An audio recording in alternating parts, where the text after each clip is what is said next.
Friends, ఇటలీలో ట్రెంటో అనే place ఉంటది. అక్కడ పురాతన కాలంలో అనగనగా ఓ రోజు ఆ టైంలో వాళ్ళ ఊళ్ళో ఉన్న పొలిటీషియన్లు, రాజకీయ నాయకులు అలాంటి వాళ్ళు ఉన్న సోది పనులు, గబ్బు పనులు చేశారనుకోండి, ఇప్పుడు అందరూ చేస్తుంటారు. అయ్యే కొత్తవేం లేవు. సంవత్సరం మొత్తం మీద ఒకసారి వాళ్ళ ఊళ్ళో జనాలు ఓటేస్తారు. అబ్బాయి ఎమ్మెల్యే, ఎంపీ ఎలక్షన్ల కోసం కాదు, వాళ్ళ ఊళ్ళో ఉన్న ఒక గబ్బు పొలిటీషియన్ ని ఆడొక ఎదవా అని చెప్పి సెలెక్ట్ చేస్తారు. సెలెక్ట్ చేసిన తర్వాత ఆ పురాతన కాలం టైంలో ఒక భయంకరమైన కేజ్ లో వేసి అదే ఆ పంజరంలో పెట్టేసి చలికాలం టైంలో బాగా చల్లటి నీళ్లు వాళ్ళ నదిలో ఒక దాంట్లో ప్రవహిస్తూ ఉంటాయి. ఆ చల్లటి నీళ్ళలో ముంచి తీసి మాటికి ముంచుతా ఉంటారు ఫుల్ గా. నీకు డౌట్ రావచ్చు, ఇందాక నుండి పురాతన కాలం అని చంపుతున్న వాడు ఎవడో ప్యాంటు షర్ట్ వేసుకొని వచ్చాడు, ఇదేం పురాతన కాలం అని మీకు అనిపించవచ్చు. ఆ పురాతన కాలంలో ఫాలో అయ్యే వాళ్ళు దాన్ని ఇప్పటికీ వీళ్ళు ఇంకా ఫాలో అవుతూ ఉన్నారంట ఈ ప్లేస్ లో ఉండేవాళ్ళు. నిజంగానే ఇటలీలో ట్రెంటో అనే ఒక ప్లేస్ అంట. వాళ్ళ ప్లేస్ లో ఉన్న కోర్టే డిసైడ్ చేసిద్ది. అంటే చెప్పినట్టే జనాలంతా వాళ్ళ చాయిస్ ఏంటో ఏ పొలిటీషియన్ ముందే ఓటేసి చెప్తారు. దాంతో ఎక్కువగా వచ్చిన వాటిని సెలెక్ట్ చేస్తారు. అదే అతన్ని సెలెక్ట్ చేస్తారు. రోజు పనులు చేసిన లేదా ఎక్కువ కాంట్రవర్సీలలో ఉన్న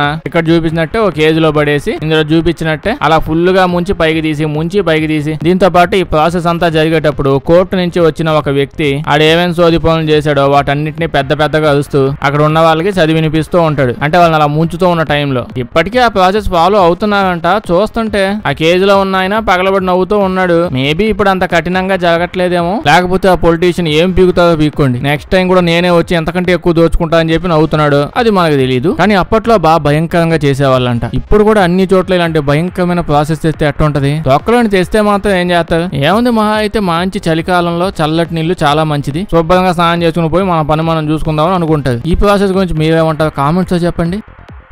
ఫ్రెండ్స్, టెస్లా నెలలో ఒక 2-3 సార్లు ఎలాన్ మస్క్ తలుచుకోకపోతే నిద్ర పట్టట్లేదండి. మళ్ళీ ఏం చేసావా అంటే ఏం చేయలేదులేండి. మనం ఇప్పుడు 2008కి వెళ్ళిపోదాం. 2008 అప్పుడే మా స్కూల్లో ఒక ఎదవ సచ్చినోడు ఒక అమ్మాయికి ప్రపోజ్ చేశాడని స్కూల్ మొత్తం కో ఎడ్యుకేషన్ తీసేసిన టైం అది. ఇప్పుడు ఆ పీడకల్లో వద్దులే గానీ 2008లో ఎలాన్ మస్క్ ఒక పెద్ద షాక్ తగిలిందనమాట. ఆల్మోస్ట్ ఒక చిన్న విషయం వల్ల టెస్లా కారు ఎటు కాకుండా పోయి ఉండేది. టాప్ గేర్ అని చెప్పి ఒక టీవీ షో ఉండేదిలేండి. వాళ్ళు కొత్త బళ్ళు, కొత్త కార్స్ అలా వచ్చినప్పుడు వాటిని రివ్యూ చేసి ఆ రివ్యూని ఓ టీవీ షో లేసి చూపిస్తూ ఉండేవాళ్ళు. ఇప్పుడు రివ్యూ అంటే యూట్యూబ్ గుర్తొస్తుంది. అప్పట్లో ఆ టీవీ షో బాగా ఫేమస్. అది BBC ఛానల్ వల్ల ఒక షో. అప్పుడే టెస్లా వల్ల రోడ్ స్టార్ ఎలక్ట్రిక్ కార్ ఒకటి రిలీజ్ అయింది. ఇంకా టీవీ షోలు మొత్తం కెమెరాలు, లైట్లు అన్ని బస్తాగా వేసుకొని అక్కడికి వెళ్ళిపోయి ఇంకా టెస్ట్ చేసి, రికార్డ్ చేసి, ప్రోగ్రామ్ చేసి రివ్యూ ఇవ్వాలి కదా. వెళ్ళారు, మొత్తం షూట్ చేశారు, మొత్తం అంతా ప్రాసెస్ కంప్లీట్ అయిపోయింది. టీవీలో రిలీజ్ చేస్తున్నారు. ఇంకా ఎలాన్ మస్క్ కూడా లుంగి కట్టుకొని ఇంట్లో కూర్చొని టీవీ షో ఎప్పుడు వచ్చిద్దా అని ఎదురు చూస్తూ ఉన్నాడు. కాసేపు టీవీలో వచ్చింది. షో స్టార్ట్ అవగానే ఏమొచ్చింది? తొక్కలో కాదు, దీన్ని కూడా కాదంటగా గట్టిగా 80 కిలోమీటర్లు ఓకట్ట 4 రౌండ్లు వేసామంతే. మొత్తం ఛార్జింగ్ అంతా కంప్లీట్ అయిపోయింది. ఆ కారు వేసుకుని కొంచెం ఛార్జింగ్ పెట్టుకుని ఇంటికి పోదామంటే కారు బ్రేకులన్నీ టపా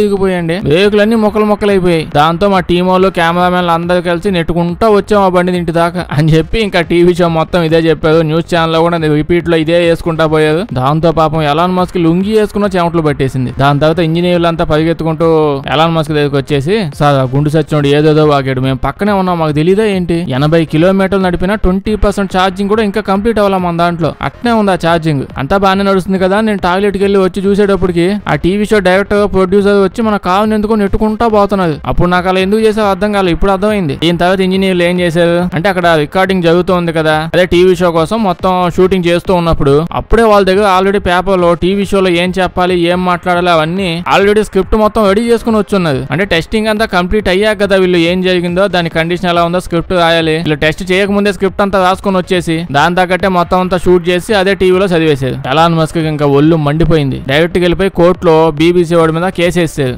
పెద్ద ఇన్వెస్టర్స్ అంతా ఓ పక్క వచ్చి కూర్చున్నారు. వీళ్ళేమో వరల్డ్ వైజ్ గా ఈ షో రిలీజ్ చేసి గబ్బు చేశారు. ఈ కాంట్రవర్సీ అంతా బాగా ఫుల్ గా నడిచింది. ఇంకా అప్పటి నుంచి ఎలాన్ మస్క్ వాళ్ళ టీం వాళ్ళంతా ఆ ఛానల్ వాళ్ళు చేసినవన్నీ చెప్తూ వాళ్ళకి అగైనెస్ట్ గా ఫైట్ చేస్తూ నెమ్మదిగా తెలియకుండా పెద్ద పబ్లిసిటీ వచ్చింది వీళ్ళకి. అసలుకే అది పాపులర్ టీవీ షో, అందరికి తెలిసింది. దాని వల్ల వీళ్ళు ఎక్కడికి పోయినా వాళ్ళని బండబూతులు తిడుతూ, ఆ పనికి వాళ్ళకి సైకిల్ దొక్కడం కూడా కాదు, వాళ్ళ చేతిలో మా కారు పెట్టాం, అదే మేము చేసిన తప్పని ప్రతి చోట గట్టిగా ఫైట్ బ్యాక్ చేశారు. దెబ్బకి వాళ్ళ సేల్స్ అన్ని దందని అలా వెళ్ళిపోయి ఇప్పుడు మొదలెట్టిన వాళ్ళ టెస్లా ప్రయాణం ఇప్పుడు దాని రేంజ్, దాని స్టాక్స్ అతను సంపాదించిందే కాకుండా అతను స్టాక్స్ లో పెట్టిన వాళ్ళ ప్రతి ఒక్కరు అనవంతులైపోయారు. అంత రేంజ్ లో సంపాదించారు. అయితే ఇలా ఇన్వెస్టింగ్ పెద్దోళ్ళే కాదు, మనము చెయ్యొచ్చు. కాకపోతే దానికి ఒక మంచి బ్రోకరేజ్ ప్లాట్ఫామ్ తెలియాలి. మంచి స్టాక్ రికమెండేషన్స్ తో పాటు మనల్ని కూడా ఎఫిషియెంట్ చేసేలా ఉండాలి. మార్కెట్ లో చాలా ఉన్నాయి అనుకోండి, కాకపోతే వాళ్ళు తీసుకునే అంతంత బ్రోకరేజ్ ఫీజు వల్ల డబ్బులన్నీ వాళ్ళకి ఇవ్వడంతోనే అయిపోతుంటాయి. సో అందుకోసమే పర్ఫెక్ట్ ఫీచర్స్ తో ఒక జెన్యూన్ బ్రోకరేజ్ ప్లాట్ఫామ్ చెప్పాలంటే అదే లెమన్. ఇది మన ఇన్వెస్ట్మెంట్ లైఫ్ ని చాలా ఈజీ చేసేస్తుంది. బిగినర్స్ కైనా ఎక్స్పీరియన్స్డ్ ట్రేడర్స్ కైనా ఇది ఒక all in one investment platform. అయితే వీళ్ళు మన 2025 ని ఇంకా ఎగ్జైటింగ్ చేయడానికి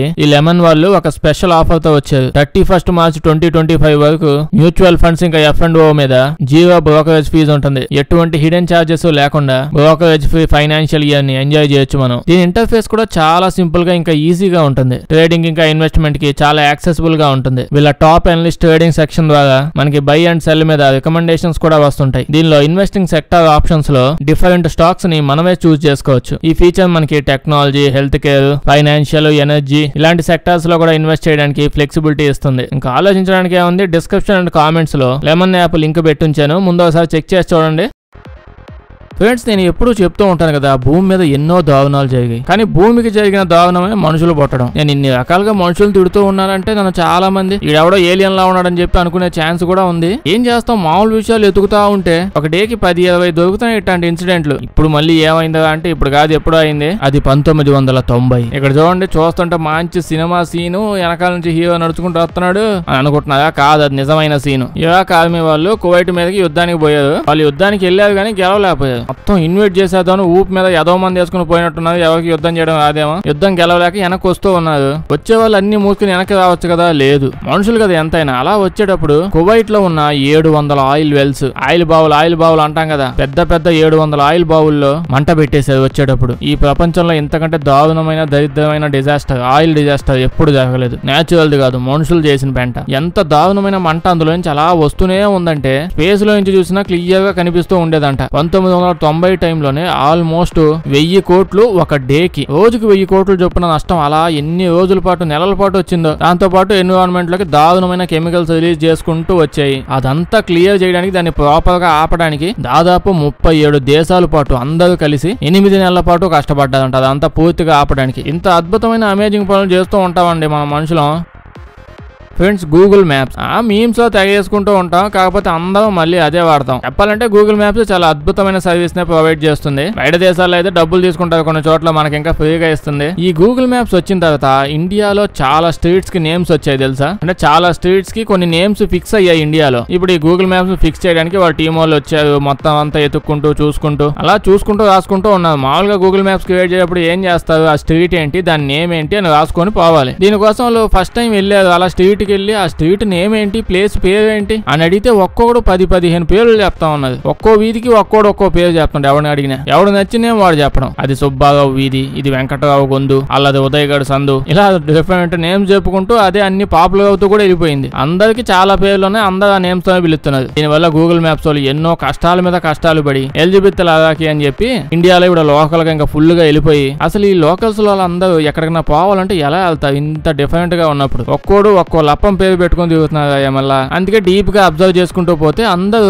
ఒక్కొక్క ల్యాండ్ మార్క్ ని ఫాలో అయిపోతూ ఉన్నారు. అంటే అందరూ ల్యాండ్ మార్క్ మీదే డిపెండ్ అయి ఉన్నారు. అంటే ఇప్పుడు బస్ స్టాండ్ నుంచి నువ్వు 10 అడుగులు వేసుకుంటూ పోయావు అనుకో, 8 అడుగుతుంది కదా నీకు కావాల్సిన షాప్ వచ్చేసిద్ది. ఇలాంటి వర్డ్స్ ఎక్కువగా వాడుతూ ఉంటది. ఇప్పటికే అలా వాడతావు అనుకోండి, అప్పట్లో ఎక్కువ వాడేవాళ్ళు. ఏదైనా చెయ్యి, ముందు ఆ గుడి ఆడుందో కనుకో, అక్కడి నుంచి లెఫ్టా రైటా వెనక ముందుకే అంత ల్యాండ్ మార్కుల మీద డిసైడ్ ఉండడం వల్ల వీళ్ళు కూడా గూగుల్ మ్యాప్స్ మొత్తం దీంతోనే నింపేద్దాం, ల్యాండ్ మార్కులతో నింపేద్దాం, లేకపోతే ఇంకా వాడదని చెప్పి ల్యాండ్ మార్కుల మీద డిపెండ్ అయిపోయి ఉన్నారు. గూగుల్ మ్యాప్స్ ఆన్ చేస్తే ఎక్కువ ల్యాండ్ మార్క్స్ కనిపిస్తూ ఉంటాయి. ఈ సిస్టమ్ ని వాళ్ళు మిగతా ప్లేస్ అన్నిట్లో కూడా వేరే దేశాలు కూడా వాడడం మొదలు పెట్టేది. ఇప్పుడు ఆన్ చేస్తే ప్రాపర్ గా ల్యాండ్ మార్క్స్ చెప్తూ ఉంటది. హఫీజ్పేట్ రోడ్ నెంబర్ 6 దగ్గర లెఫ్ట్ తీసుకోండి అని కాకుండా రోడ్ నెంబర్ 6 దగ్గర అలా వెళ్ళామంటే డీమార్ట్ కనిపిస్తుంది. డీమార్ట్ దగ్గర లెఫ్ట్ తీసుకున్నాం అనుకో, మళ్ళీ తీసుకుని ఆగిపోమాక పెట్రోల్ బంక్ కనిపించేదాకా ముందుకు పో అని ఒక్కో ల్యాండ్ మార్క్ చెప్పుకుంటూ పోద్ది. ఇక్కడ నేర్చుకుందే వేరే దేశాలు కూడా అప్లై చేసుకుంటూ పోయేది. సరేండి, మనం అందరికి అన్ని నేర్పిస్తా ఉంటాం.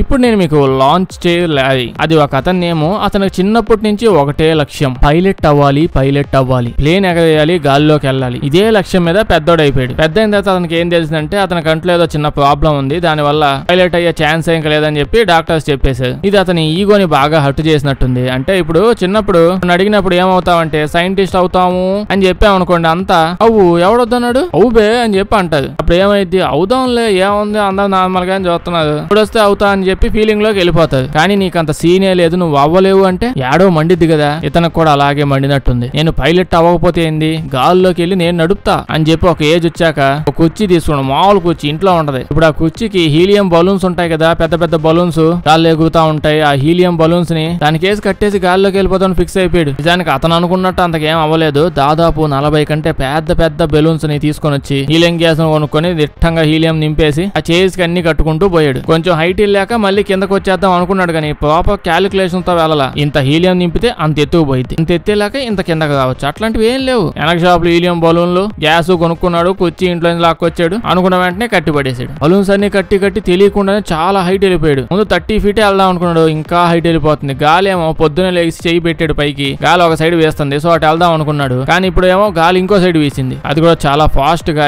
ఎయిర్పోర్ట్ ఏరోప్లేన్స్ అన్ని ఎగురుతాయి కదా, అటు సైడ్ కి వెళ్ళిపోయింది గాలి. అలాగా వాడిని అతను తీసుకొని వెళ్ళిపోయింది అటు. మరి కిందకి వాడికి ప్లాన్ ఏమైనా వేసుకోలేదంటే వేసుకున్నాడు. ఒక చిన్న తుపాకీ లాంటిది ఉంటది, జస్ట్ బలూన్స్ పేలుస్తాడు. ఆ బలూన్ తుపాకీ తెచ్చి కాలుస్తున్నాడు. ఒక్కోటి నెమ్మది కాలుస్తుంటే నెమ్మది కిందకు వస్తాడు కదా. అయితే ఒక 2 కాల్చిన తర్వాత ఆ గన్ను కింద పడిపోయింది. ఇప్పటికీ కొన్ని బలూన్స్ పేలిపోవడం వల్ల నెమ్మదిగా వచ్చి బలూన్స్ ఇప్పడం స్టార్ట్ చేసాడు. అది కిందకు వస్తుంది. అవి అలా వెళ్ళి ఎలక్ట్రిక్ కరెంట్ వైర్స్ ఉంటాయి కదా, దానికి తగులుకున్నాయి. అతనికి ఏం కాలేదు కానీ కరెంట్ మాత్రం చాలా ప్లేసుల్లో పోయింది. అతను డైరెక్ట్ గా బిజీ రోడ్డు మీద పడ్డాడు. ట్రాఫిక్ అంతా ఆగిపోయింది, గోల అయింది. ఆ టైంలోనే అతనికి $4,500 అంట అంత ఫైన్ వేసేది. పర్మిషన్ లేకుండా ఎయిర్ క్రాఫ్ట్ ని గాలిలోకి లాంచ్ చేశాడు. ఇది కూడా ఎయిర్పోర్ట్ ఆవరణలో ఎక్కువగా తిప్పాడు కదా, అందుకే ఫైన్. దాంతో అతను ఏం చేశాడు, ప్లేన్ నడుపుతా అంటే నడపనేవదా, నా అంతటి నేను కుర్చీ వేసుకొని సొంత ఖర్చులతో పైకి వెళ్తే ఫైన్ వేస్తా. పదండి కోర్టుకని ఫైన్ వేసిన వాళ్ళందరూ కోర్టుకు లాక్కుని వెళ్ళాడు. అసలు ఏరోప్లేన్ ని మీకు నచ్చని ప్లేస్ లో నడిపేయడానికి కేసు ఏంది, ఏమైనా పట్టింది. అది ఒక కుర్చీని ఏరోప్లేన్ ఎందుకు అంటున్నారు, అలా కన్సిడర్ చేయకూడదు కదా అని అంటే జడ్జి కూడా నిజమే అట్లా అలా కన్సిడర్ చేస్తాం, ఏం లేదు ఫైన్ క్యాన్సిల్, ఇంటికి వెళ్ళిపో అని చెప్పి ఫైన్ క్యాన్సిల్ చేసి నిజంగానే ఇంటికి పంపించేశాడు. అప్పట్లో కొంచెం లూజ్గా ఉండేదిలేండి, ఇప్పుడైతే జైల్లో పడేసి ఉండేవాళ్ళు.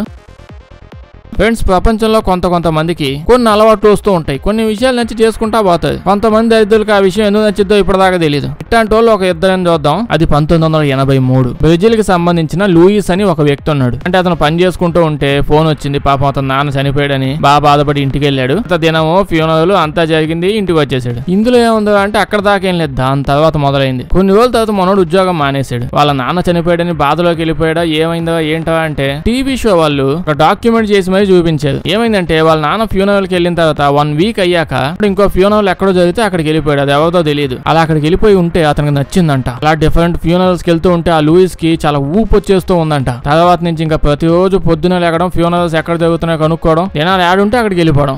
ప్రతిరోజు ఇదే పని అయిపోయింది. అప్పట్లో రేడియోలో వేసి చెప్పేవాళ్ళండి ఫ్యూనరల్స్ ఎక్కడ అవుతున్నాయి, దినాలు యాడ్ ఉన్నాయని. పొద్దున లేకడం, రేడియోలో వినడం, దినాలు యాడ్ ఉంటే అక్కడికి వెళ్ళిపోవడం. ఒకవేళ రేడియోలో ఎక్కువ న్యూస్ లేయట్లేదు అనుకోండి, డైరెక్ట్ గా హాస్పిటల్కి వెళ్ళిపోయాడు. ఎవడన్నా చచ్చిపోతున్నాడా, చచ్చిపోయాడా, అందులో మా ఇంటి దగ్గర ఎవరైనా చచ్చిపోయే వాళ్ళు ఉన్నారా, ఇలా డీటెయిల్స్ కనుక్కోవడం మొదలు పెట్టాడు. అదే అయిపోయిన తర్వాత ఫ్యూనరల్ హౌస్లు ఉంటాయి, ఇవన్నీ ఫ్యూనరల్స్ చేయడానికి కొంతమంది ఉంటారు. అలా ప్రతి చోటకి వెళ్ళి ఎవడెవడు ఎంతమంది బుకింగ్ చేసుకున్నారు, ఎప్పుడు బుకింగ్ చేసుకున్నారు, దినాలు ఆడబెడుతున్నారు. భోజనాలు కాదులేండి, జస్ట్ ఫ్యూనరల్ కి. రోజు ఈ ఫ్యూనరల్స్ బాగా ఎక్కువ అయిపోవడం వల్ల టైం లేక మనోడు ఉద్యోగం మానేసి ఇక్కడికి వెళ్ళడమే పనిగా పెట్టుకున్నాడు. నేనేం జోక్ చేయట్లా, చాలా న్యూస్ ఛానల్స్ లో వెబ్సైట్ లో కూడా ఉన్నాయి. అంటే తనకి ఈ విధంగా అది అడిక్షన్ అయిపోయిందంట. దీంతో పాటు ఊళ్ళో వాళ్ళకి ఇది ఒక ఆచారం కూడా అయిపోయిందంట. అంటే ఈ టీవీ షో డాక్యుమెంట్ లా చేస్తున్నప్పుడు జనాలను అడిగితే ఏ ఫ్యూనరల్ జరిగినా అక్కడికి ఇతను రాకపోతే జనాలు ఫీల్ అయ్యేవాళ్ళంట. ఇతను వచ్చేదాకా అసలు ప్రాసెస్ మొత్తం కంప్లీట్ కూడా చేయట్లేదంట, ఆపేస్తున్నాడంట. ఆ విధంగా జనాలు ఇతనికి అడిక్ట్ అయిపోయారు. ఇతను కోపించంటే జనాలకి ఇంకోటి. మీలో ఎవరికైనా ఎట్లాంటి వింత అలవాట్లు ఉన్నాయో, అంటే ఇదే కాదులే నీకు ఏమైనా.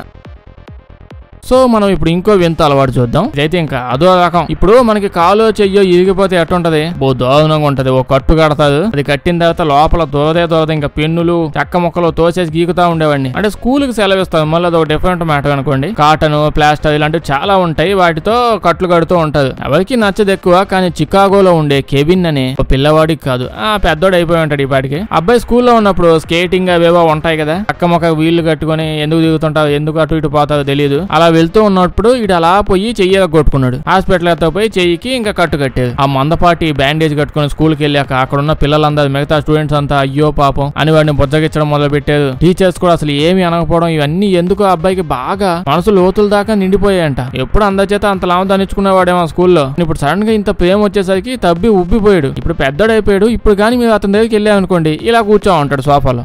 ఎలా కింద పడ్డాడు అంటే ఏం కాలేదు, జస్ట్ అదంతా నార్మల్ డూప్లికేట్ కట్లు. అలాంటి కట్లు కట్లు కట్టుకొని అవి వేసుకొని తిరుగుతా ఉంటాడు. ఇంట్లో ఉంటే మాత్రం ఇంకా ఫుల్ గా అవే కట్లు వేసుకొని కూర్చుంటాడు. కట్లు మామూలు కట్లు కాదు, చాలా కంఫర్టబుల్ గా ఉంటాయి, మంచి క్వాలిటీ కూడా ఉంటాయి. ఆల్మోస్ట్ 30 లక్షలకు పైగా ఖర్చు పెట్టి ఈ కట్లు మొత్తాన్ని డిజైన్ చేయించుకున్నాడు. అంటే స్పెషల్ గా బాడీలో ప్రతి పార్ట్ కి ఒక బ్యాండేజ్, ఒక కట్టు ఉంటది, దేనికి కావాలంటే అది ఉంటది. అంటే అతను మూడు వచ్చినప్పుడు బయటికి వెళ్ళేటప్పుడు ఈరోజు కాలు కట్ట, చెయ్యి కట్ట, మూతి కట్ట అలా పెట్టుకుని తిరుగుతా ఉంటాడు. చాలా సార్లు డేటింగ్లు కూడా ఇలా పెళ్లి చూపులు ఉండవు కదా, చాలా సార్లు డేటింగ్లు వేసుకుని వెళ్ళిపోయాడు. ఇంకా సింపతి వచ్చింది కదండి. నేనేం జోక్ చేయట్లా, యూట్యూబ్ లో పెద్ద వీడియో కూడా తీసుంది దీని మీద, అదే డాక్యుమెంట్ లాగా, ఏదో పోయి చూసుకోవచ్చు. ఇదేం రాక్షస అందమో నాకు తెలియదు కానీ తల్లండి, దాని వల్ల ఎవరికి నష్టం ఉండదుగా. ఇలా కట్టు కట్టినప్పుడల్లా ఎవరో ఒక వచ్చి పలకెత్తామో మేబీ. అవును, ఈ ఐడియా ఏదో బాగుందే, మంచిగా కట్టు కట్టుకుని వెళ్ళి అయ్యో నాకు కొంచెం హెల్ప్ కావాలండి, అలాగే మీ ఫోన్ నెంబర్ కూడా కావాలండి అని అడిగితే బాగుంటుందో. ఇది ఎప్పుడు ఆలోచించలేదే. అమ్మ వద్దులేండి, ఎవడన్నా తెలిసి నిజంగానే ఎగొట్టేశాడు అనుకోండి. ఓకే, తన గురించి మీరు ఏమంటారు కామెంట్స్ చెప్పండి. వీడియో నచ్చుంటే లైక్ చేయడం మర్చిపోకండి. ఇలాంటి వీడియోస్ ఇంకా కావాలంటే మా ఛానల్ చెక్ చేసి చూడండి, అలాగే సబ్స్క్రైబ్ చేసేయండి. అలాగే పర్ఫెక్ట్ ఫీచర్స్ తో ఒక జెన్యూన్ బ్రోకరేజ్ ప్లాట్ఫామ్ లెమన్, ఇది మన ఇన్వెస్ట్మెంట్ లైఫ్ ని చాలా ఈజీ చేసేస్తుంది. ఎటువంటి హిడెన్ చార్జెస్ లేకుండా బ్రోకరేజ్ ఫ్రీ ఫైనాన్షియల్ ఇయర్ ని ఎంజాయ్ చేయొచ్చు. మనం ఇంకా ఆలోచించడానికి ఏముంది, డిస్క్రిప్షన్ అండ్ కామెంట్స్ లో లెమన్ యాప్ లింక్ పెట్టుంచాను, ముందు ఒకసారి చెక్ చేసి చూడండి.